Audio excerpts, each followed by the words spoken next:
자, 연준이 지금 부동산 시장은 조정이 불가피하다고 보는 겁니다. 왜? 물가가 올라가는 상황 속에서 물가를 잡기 위해서는 금리가 어느 정도 올릴 수밖에 없는데, 금리 올리게 되면은, 올리는 데 속에서 특히 그러니까는 부동산 시장에 굉장히 많은, 그러니까는 부동산 시장을 조정하는 것이 지금 주식시장은 많이 조정이 돼버렸으니까요. 증권시장은요. 조정을 하는 쪽으로 이걸 타겟을 삼고 있는 거예요. 네? 30년 금리가 그래도 그나마 덜, 그러니까 미국 경제 침체에는 덜 영향을 미칠 수 있다고 보기 때문에. 자, 그러면 연준이 근데 이 2% 목표 달성하겠다고 공언을 하고 있잖아요. 이걸 믿기 어려운 이유가 있습니다. 믿기 어려운 이유요. 자, 연준은 여러 가지 기능을 합니다. 한 대여섯 가지 기능을 하게 돼 있어요. 근데 일단 우리가 통화정책과 관련해서 가장 우리가 보는 거는 완전 고용이요. 고용 문제. 그다음에 물가 안정. 물가 안정 잘 알고 있는 얘기죠. 금융 안정이라는 것도 있습니다. 금융 안정이라는 것도 있어요. 금융 안정은 뭐냐면요. 이 기관들이, 우리가 금융위기 때 금융기관들이 다 그러니까 부실화되면서 다 이 파산 위기에 직면했었잖아요. 예? 그러면서 금융기관들이 이렇게 파산 위기에 직면하게 되면은 금융이 작동 안 하잖아요. 금융이라는 게 뭡니까? 금융이라는 게 제가 학생들한테 금전융통의 준말이다. 돈이 잘 돌도록, 그러니까 우리가 금융이라는 것은 사람의 혈관과 많이 이렇게 비유를 하거든요. 피가 잘 온몸에 그러니까 구석구석까지 잘 돌아야지만이 사람이, 그러니까 우리가 건강이라든가 생명을 유지할 수 있잖아요. 이게 안 돌게 되면 죽잖아요. 그렇죠? 피가 안 돌면요. 그럼 금융도 마찬가지입니다. 금융도 경제를, 그러니까는 경제가 잘 돌아가려면은 금융이 잘 자기 역할을 해야 되는 거예요. 돈을 잘, 그러니까 배분을 해야 되는 거죠. 그렇죠? 근데 금융기관들이 쓰러지게 되면은 금융 자체가, 그러니까는 붕괴돼 버리는 거죠. 금융위기 때 우리가 봤듯이요. 그럼 금융회사들이 붕괴되는 건 뭡니까요? 그들이 그러니까는 투자를 하는 것이 주식, 채권 이런 걸 막 투자하잖아요. 자산 가격이 폭락하게 되면은 금융이 그러니까 불안정해지는 거와 같은 말인 거예요. 네? 그러니까 금융 안정이라는 것은 금융시장이 이렇게 붕괴되지 않도록 하겠다는 겁니다.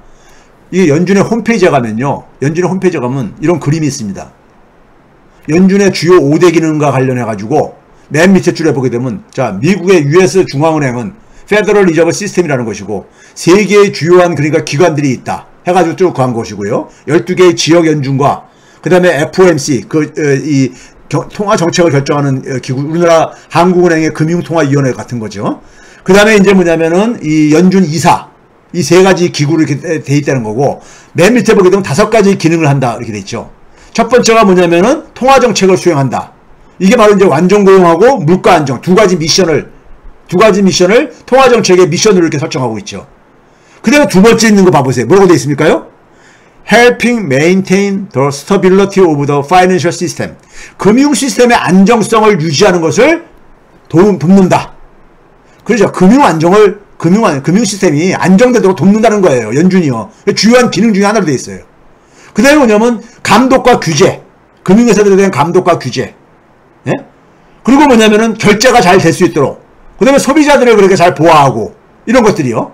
그래서 우리가 제가 앞에서 얘기했던 것처럼 이 통화정책의 미션인 완전고용과 물가 안정과 더불어가지고 금융시스템의 안정. 이게 그러니까는 연준의 주요 목표입니다. 금융시스템의 안정은 바로 뭐냐? 월가에 있는 금융회사들이 박살나지 않게 좀 거칠게 표현하면요. 그래서 이걸 지원해준다 이겁니다. 이걸 돼 있어요. 자, 그러면은 그래서 이게 금융시스템의 안정과 관련해서 이게 이제 이렇게 연준 홈페이지에 돼 있다는 얘기고요. 자, 그런데 5월 달에요. 아까 빅스텝으로 0.5%포인트 인상했다 그랬잖아요.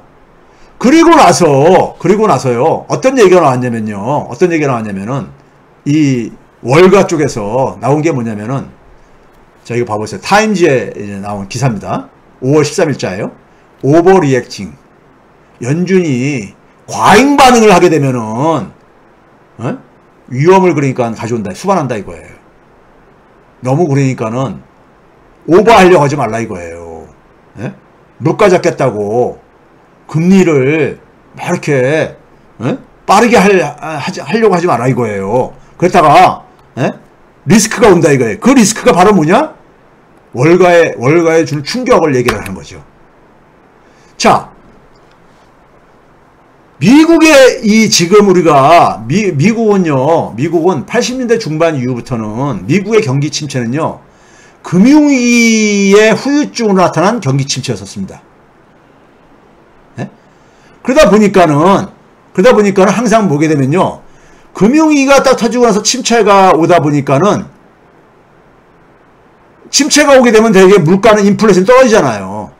그러니까 인플레가 하락 속에서 경기 침체가 이제 발생을 한단 말이에요. 하락 속에서. 그러다 보니까는 인플레이션이 낮게 되면은 연준이 금융 지원을 할 수 있잖아요. 인플레이션이 높으면은 금리를 올려야 되지만은 인플레이션이 낮으면은 돈을 풀 수가 있잖아요. 그래서 80년대 이후에는 경기 부양을 핑계로 해가지고 금융 지원을 계속 해왔던 거예요. 근데 현재 인플레이션은 그 기존의 인플레이션과는 다릅니다. 지금 뭐냐, 아까 무슨 얘기했습니까? 팬데믹발 생태계 와해에서 시작해가지고 우크라이나 전쟁발 인플레이션이잖아요. 그렇죠? 그러다 보니까 이거는 지금 과거처럼 그러니까 이게 경제적인 요인이 아니라 이거예요. 그러다 보니까 인플레이션이 굉장히 높은 거예요. 과거에는 경기 침체가 터지게 되면은 인플레이션도 떨어졌었는데 지금은 그러니까 굉장히 인플레이션이 계속 높아지고 됐단 말이에요. 그러니까 이 인플레이션은 경제적인 요인이 아니다 보니까는 이걸 잡으려면 돈을 그러니까는 회수해가지고 잡으려면은 굉장히 많은 금리를 인상을 해야 되는 거예요. 그래서 아까 연준에서 4 내지 7% 정도 올려야지만이 2%까지 끌어낼 수 있다 한 게 바로 그거예요. 예?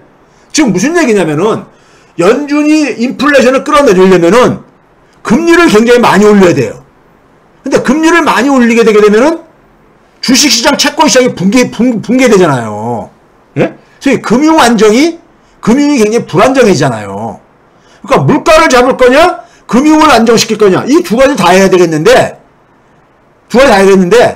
어느 걸 잡게 되면 어느 걸 하나 그러니까 우리가 포기를 해야 되는 이런 딜레마 문제에 지금 직면해 있는 거예요. 연준이요. 예? 물가를 안정시키자니까 금리를 그냥 대폭 인상을 해야 되는데, 더군다나 이게 경제적인 요인에 의해서 발생한 인플레이션이 아니라서 금리를 대폭 올려야 되는데, 금리를 대폭 올리게 되면 금융이 불안정해진다 이거예요. 월가가 그러니까 대규모 손실을 본다 이거죠.